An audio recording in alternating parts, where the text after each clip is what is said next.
Back to United Central. We are cooked guys. ഈ സീസണിന്റെ കാര്യത്തിൽ അങ്ങനെ മൊത്തത്തിൽ തീരുമാനമായിട്ടുണ്ട്. Engine out completely. ഇപ്പം ആദ്യം വന്ന വാർത്ത മെയിനു ഉഗാർട്ടെ കൊളിയറിന്റെ വാർത്തയാണ്. ഇവർ 3 പേർക്ക് ഇഞ്ചുറിയാണ്. മെയിനുവിന്റെ ഇഞ്ചുറി ആണെങ്കിൽ കുറച്ച് ആഴ്ചകളിലേക്ക് ഉണ്ടാവും എന്നുള്ള രീതിയിലാണ് വാർത്ത വന്നത്. അതിന്റെ പുറകെ കുനിന്മേൽ കുരു എന്നുള്ള പോലെ അമാദിന്റെ ഇഞ്ചുറിയുടെ കാര്യത്തിൽ വന്നിട്ടുണ്ട്. ഈ സീസൺ മുഴുവൻ അമാദിന് ഉണ്ടാവില്ല എന്നുള്ള വാർത്തയാണ് വന്നിട്ടുള്ളത്. ആങ്കിളിന് എന്തോ ഇഞ്ചുറി പറ്റിയിട്ടുണ്ട്. Still assessment going on. പക്ഷേ എന്നാലും ഇനീഷ്യൽ അസസ്മെൻറ്റിലൊക്കെ കുറേ മാസങ്ങൾ എടുക്കും എന്നുള്ള കാര്യം തന്നെയാണ് വന്നിട്ടുള്ളത്. അപ്പോൾ അങ്ങനെ ഇവർക്ക് എല്ലാവർക്കും ട്രെയിനിങ്ങിൽ പറ്റിയ ഇഞ്ചുറി എന്നാണ് പറയുന്നത്. ഇവർ എന്തെന്ന ട്രെയിനിങ് കാണിച്ചുകൊണ്ടിരുന്നത് എനിക്കറിയാൻ പാടില്ലാത്തത്. വല്ല ഗുസ്തി കൂടുമായിരുന്നു. എന്ത് ട്രെയിനിങ് ചെയ്യുമ്പോഴാണ് ഇത്ര അധികം പ്ലേയേഴ്സിന് ഒരുമിച്ച് ഇഞ്ചുറി വരുന്നത്? ഇങ്ങനെ എന്തായിരിക്കും ചെയ്യിപ്പിച്ചത് റൂബൻ അമോറിം? ഈ മനഃപൂർവ്വം പ്ലേയേഴ്സിനൊന്നും സൈൻ ചെയ്യാത്തതുകൊണ്ട് എല്ലാവരും കൂടി വേടിയോടി ഒരു പ്രശ്നം ഉണ്ടാക്കട്ടെ, ഒരു കോളുകളൊക്കെ ഉണ്ടാക്കട്ടെ, അങ്ങനെ വല്ലതും പ്ലാൻ ചെയ്ത് ജയിപ്പിച്ചതാണോന്ന് പോലും അറിയില്ല. അപ്പം അങ്ങനെ എന്തായാലും ഇതിലും മോശം ഒരു അവസ്ഥയിലേക്ക് ഇനി പോകാനില്ല. ഈ സീസൺ ഇനിയിപ്പോൾ എന്ത് വെച്ചിട്ട് എന്ത് പ്ലേയേഴ്സിനെ വെച്ച് കളിപ്പിച്ചാണ് ചെയ്യാൻ പോകുന്നുള്ള കാര്യം അറിയില്ല. ഇനിയിപ്പോൾ കാരിങ്ടണിൽ നിന്നുള്ള അക്കാഡമി പിള്ളേരെ കൊണ്ടുവന്ന് ഇറക്കേണ്ടി വരും എന്നുള്ളൊരു സാഹചര്യമാണ്. ഇപ്പോൾ നാളത്തേക്ക് വന്ന് കഴിയുമ്പോൾ സ്പേഴ്സായിട്ട് വലിയൊരു മത്സരമുണ്ട്. സ്പേഴ്സിനെതിരെ നമ്മൾ ഈ അടുത്തൊന്നും ജയിച്ച് കണ്ടിട്ടുമില്ല. ബോബി മാർട്ടിനെയും അല്ലെങ്കിൽ പറഞ്ഞ വേറെ പ്ലേയേഴ്സിനെയൊക്കെ വെച്ചിട്ടായിരിക്കും, സെക്കുക്കോനെയൊക്കെ വെച്ചിട്ടായിരിക്കും ചിലപ്പോൾ നാളെ ഇറക്കാൻ പോകുന്നത്. നമ്മുടെ മിഡ്ഫീൽഡിൽ പോലും കളിക്കാൻ ആളില്ല എന്നുള്ളതാണ്. അതുകൂടാതെ ഇനിയോസ് ചെയ്ത പരിപാടി റാഷ്ഫോർഡിനെ അതുപോലെ തന്നെ ആന്റണീനെയൊക്കെ ലോണിൽ വിട്ടു.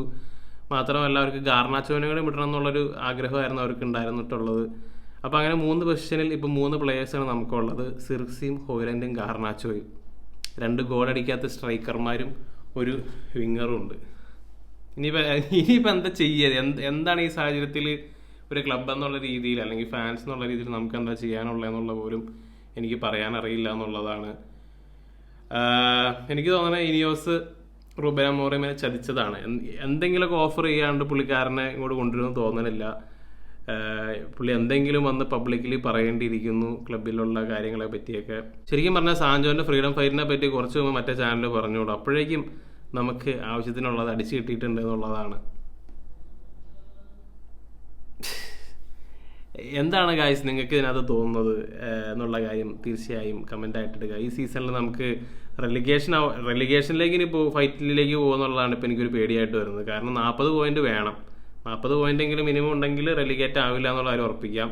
നമുക്ക് അതൊരു വലിയൊരു ചലഞ്ച് തന്നെയാണ്.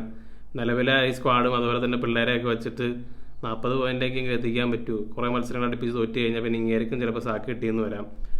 അതുപോലെ തന്നെ കഴിഞ്ഞ ദിവസങ്ങളിലൊക്കെ വാർത്ത വരണ്ടായി പ്ലേയേഴ്സിനൊന്നും ഈ ഫോർമേഷനോട് താല്പര്യമില്ല. ഇനിയിപ്പോൾ മാനേജറിൻ്റെ കുഴപ്പമാണെന്ന് പറഞ്ഞാൽ കുറേ പ്ലേയേഴ്സ് വേണമെങ്കിൽ മാനേജറിനെ പുറത്താക്കാനായിട്ട് ശ്രമിക്കാം. അങ്ങനെ സംഭവിച്ച കാര്യങ്ങളൊക്കെ ഉണ്ട്. ഇപ്പോൾ ചെൽസിയിലൊക്കെ പണ്ട് സംഭവിച്ചിട്ടുള്ളതാണ്. പ്ലേയേഴ്സ് എല്ലാം കൂടെ തീരുമാനിക്കും മാനേജറിനെ പുറത്താക്കുക, അപ്പോൾ അതുകൊണ്ട് നമുക്ക് മോശമായിട്ട് കളിക്കാമെന്നായിരിക്കും. അങ്ങനെ സാഹചര്യം ചിലപ്പോൾ ഈ മാനേജറിൻ്റെ അണ്ടറിലേക്ക് വന്നു കഴിയുമ്പോൾ എന്തൊക്കെയാണ് അതിൻ്റെ ഉള്ളിൽ ക്ലബിൻ്റെ ഉള്ളിൽ നടക്കണേ, എങ്ങനെയാണത് മുന്നോട്ട് പോകുന്നത്? ഇനിയോസ് ഏറ്റെടുത്തിട്ട് കംപ്ലീറ്റ്ലി ക്ലബിനെ നശിപ്പിച്ചു എന്നുള്ളതാണ്. അത് മാത്രമേ അത് പറയാനുള്ളൂ. സോ നിങ്ങളുടെ അഭിപ്രായങ്ങൾ കമൻ്റായിട്ടിടുക. മറ്റൊരു വീഡിയോയുമായി വീണ്ടും കാണാം. It's depressing to be a Man United fan.